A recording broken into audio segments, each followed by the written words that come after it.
Sa ibang balita, arestado ang dalawa pang suspect sa kasong pagkidnap at pagpatay sa negosyanteng si Anson Ke. Kabilang ang tinuturing na mastermind. Yan ang ulat ni Isaiah Mirafuentes.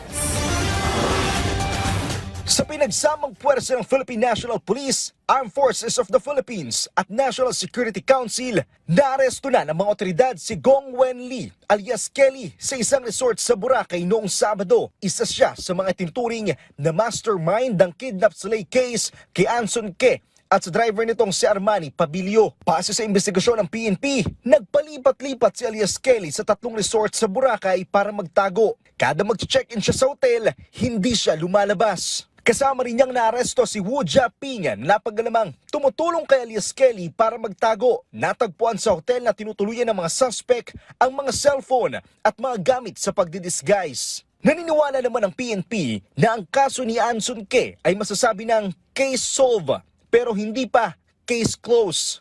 Considered solved na po itong kaso, sir, considering na majority, if not all of the main player po were taken into custody and criminal cases were already filed before the DOJ. So, hindi pa po closed because ongoing pa po yung pagtitrace po natin, sir, with respect po dun sa ransom money.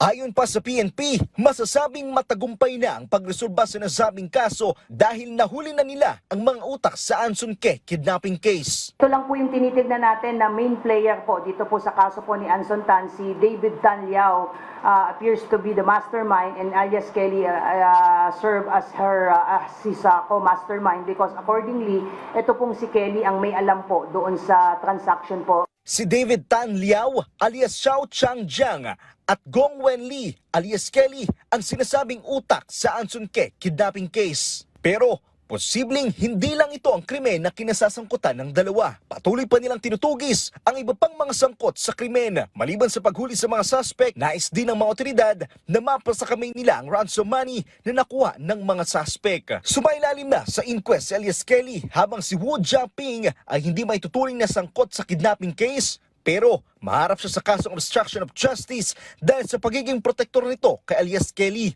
Inaalam pa rin ng PNP ang pinakamotibo sa Anson Ke kidnapping case. Isaiah Mirafuentes para sa Pambansang TV sa Bagong Pilipinas.